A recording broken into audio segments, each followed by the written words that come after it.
is a non-native weaver finch, or sometimes known as an English sparrow. They build really messy nests. They build a little cup that's a mud cup that's fine, and then they start adding grasses to it and around it. But the parents, they don't stop. Like a robin will build a nest and stop. These guys never stop adding dry grasses to this nest until the nest can be 1 foot wide.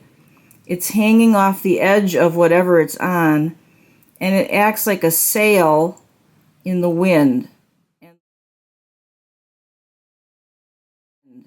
And the wind will catch it and pull the whole nest down, a strong wind. I don't know how these guys ever got a foothold in North America. They were released on purpose, and I'll get into that story later. But I went to work, drove up, it was still dark out, like 4 in the morning, up to the big garage where they keep the equipment, and I see this big mass of grass laying on the pavement. And I thought, oh God, it's one of those nests, and it was from way up, like 25 feet up on top of a light fixture on the building. So I'm like, I hope there's nothing alive in it. I hope it's empty nest. No, well, there were 2 dead babies that had been laying there all night, maybe part of the day before. They had bugs crawling on them. And I started pulling the nest apart because it was just this big, giant, like football-sized wad of grasses.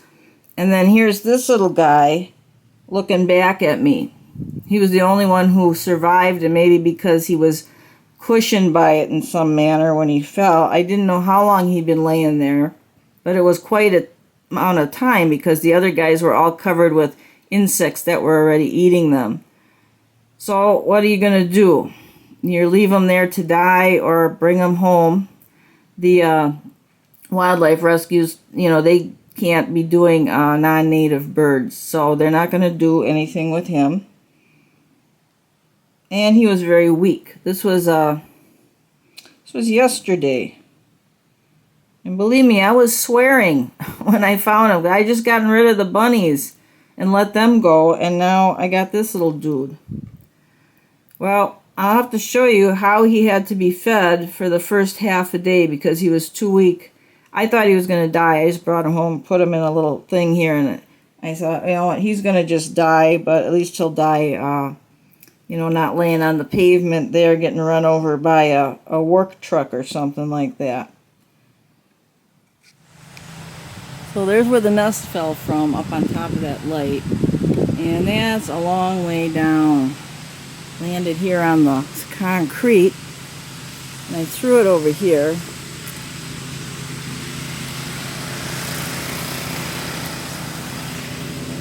And like I say, unfortunately, there were 2 babies that were dead. You can see they make this huge nest. I pulled it apart and one of the babies was in it. And the 2 dead babies are gone. Something ate them. Which is what I figured. I put them in the grass here. I figured they'd be a meal for some animal like a raccoon. But there's the remains of the nest. Even has looks like they had a turkey feather in it. So what do you do in a case like this? As with starlings, these English sparrows, or actually their type of weaver finch, they were brought to the United States a long time ago on purpose, and the wildlife departments, they will not deal with them because they're not a native bird. And they've caused problems for native birds too because they take their part of the food, nesting areas, and as you know, starlings have proliferated, as have these English sparrows. But I have to try and raise this little guy because I couldn't leave him there to die. I'm going to try the beef, pure beef, cat food. You could use pure beef dog food too without any vegetables added, just pure beef. And I'm going to add a tiny scraping of, I should go here, tiny scraping of pure calcium citrate with nothing else added. I had these from the possum, So I'm going to scraping a little bit of that off. And also I'm going to add the tiniest, and when I say tiniest, I mean like a tweezer full pinch of bird vitamin. And to each little helping that I'm making up. And I'm just going to make a little up at a time. So here's the cat food. Now, he would normally be eating insects, and they're probably not as liquidy as this cat food. So I'm going to just press some of the moisture out of it. So here's a little trace, just a tiniest bit of that Necton S, that's a bird vitamin. And I scraped a little bit of the calcium citrate, and I'm going to mix that into this wet cat food. And I'm just going to do a little at a time. Mostly the calcium citrate doesn't matter, but the Necton, you don't want to leave that sitting around too long. So this is maybe about half a day's feedings. He'll go through this in about half a day, and that's all I want to do at one time. So I put it in another bowl, and here it is all mixed up. Now, some people might recommend a little egg white, and you could add a little bit of egg white to that too, but I'm just going to start with this and see how it goes. And I'll show you how I've been feeding him. You know, it wasn't more than 8 hours after I released the bunnies, and I was really glad to get rid of those bunnies. They were big, they were bouncing around like crazy, and I was like, I take a little break now from taking care of stuff, and along comes this little guy. I'm going to attempt to show you how I had a little success in getting him to eat when he was too weak. You're going to need 2 wooden toothpicks, one with the pointy end and one that you've snipped off the end. Okay, and now he's eating on his own right now. He's opening his mouth, but I want to show you what I had to do. And that was very carefully take the one pointy end toothpick, and I hope I can't get too close, but I would put it through the side of his mouth, making sure that his tongue is underneath the toothpick. And then I would stick my finger in his beak. As you see, I got the finger stuck in his beak. And then I would take the other toothpick with the food on it. I don't know if I can turn around here. The other toothpick with the food on it and go in through the side of his mouth with the piece of cat food stuck. So going in through the side of his mouth, on top of his tongue. And that is how I had to feed him for half of a day, because he was too weak to open his mouth.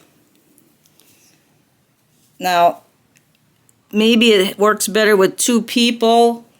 It was just me, so I had to maneuver my fingers in. But if you can get his mouth open again with the sharp toothpick, just through the side gently. Tongue has to be under the toothpick. Get your finger somehow in there so you can hold his mouth open. And it's not easy, but holding his mouth open with your finger, keeping his beak open. And then his beak is open right now. And then going in through the side of his mouth with the food and putting it in his mouth.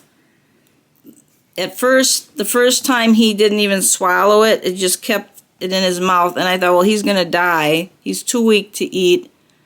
But when I came back 20 minutes later, he had swallowed the food. It was down. And then it progressed to being easier to open his mouth, and he got a little stronger. I could tell his beak was opening and closing. It wasn't just limp. It was actually had some spring to it. So I fed him that way for half a day, and then he started yelling and chirping, and he would open his mouth to be fed. So I'm going to show you that next. He just got fed, so I have to wait for about 20 minutes before I feed him again.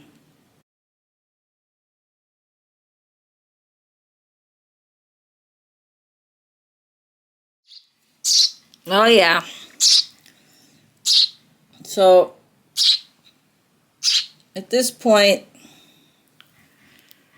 I've got the toothpick that I nipped the end off of so it's not sharp.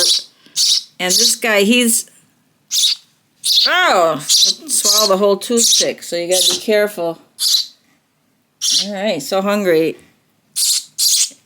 Alright, yeah.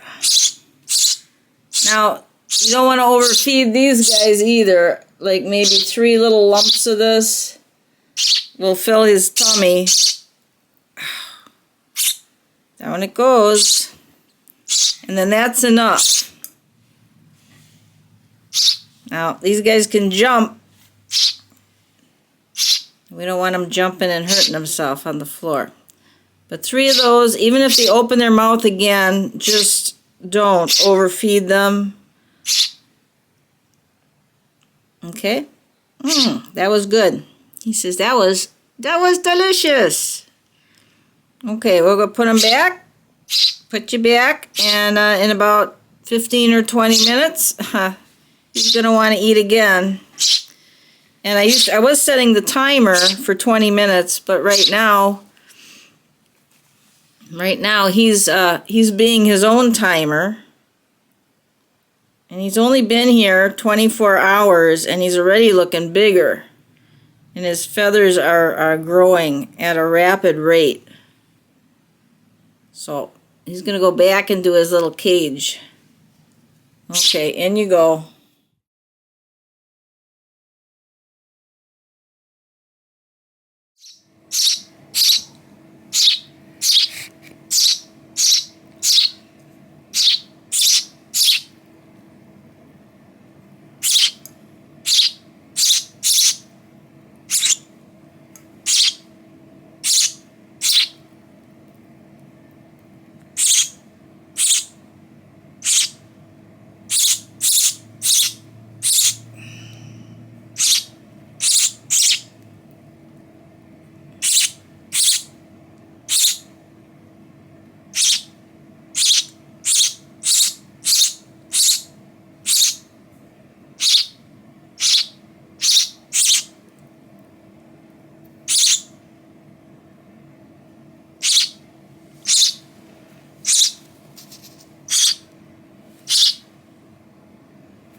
Didn't you know?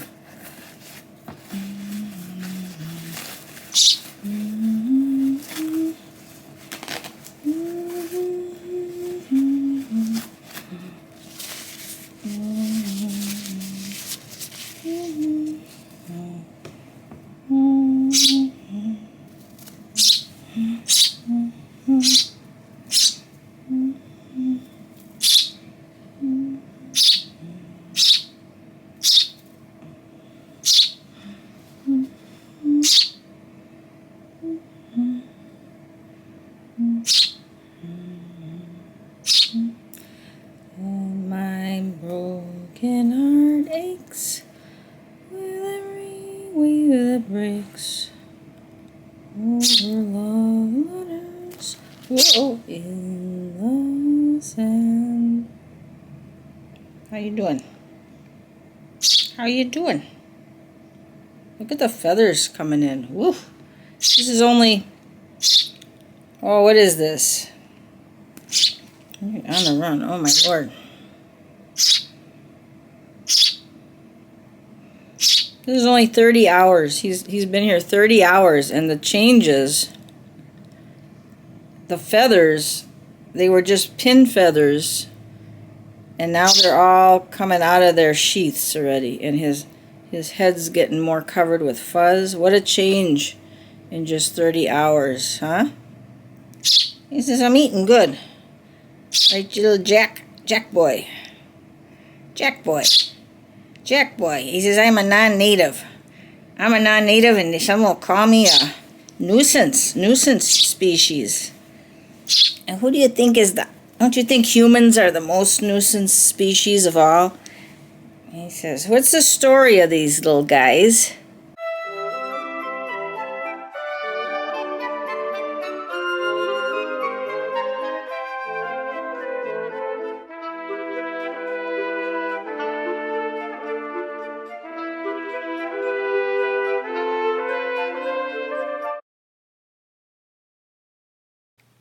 And look at this. I'm perching like a man bird here. Look at this. He says, I can perch.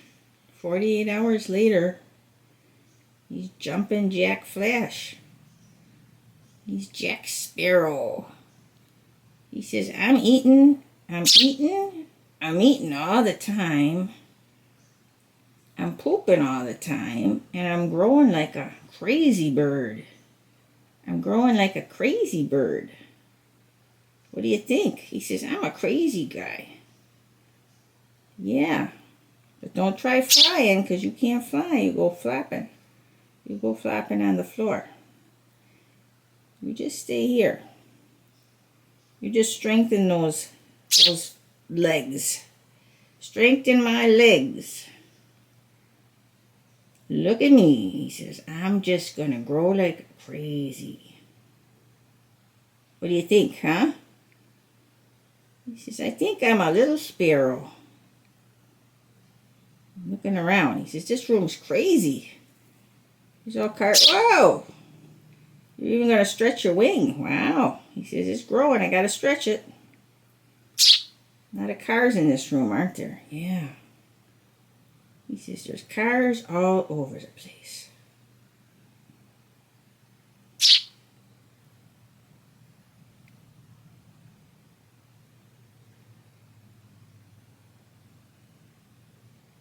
I'm going to sleep now. He just ate. He says, I got to sleep. Eat and sleep, eat and sleep.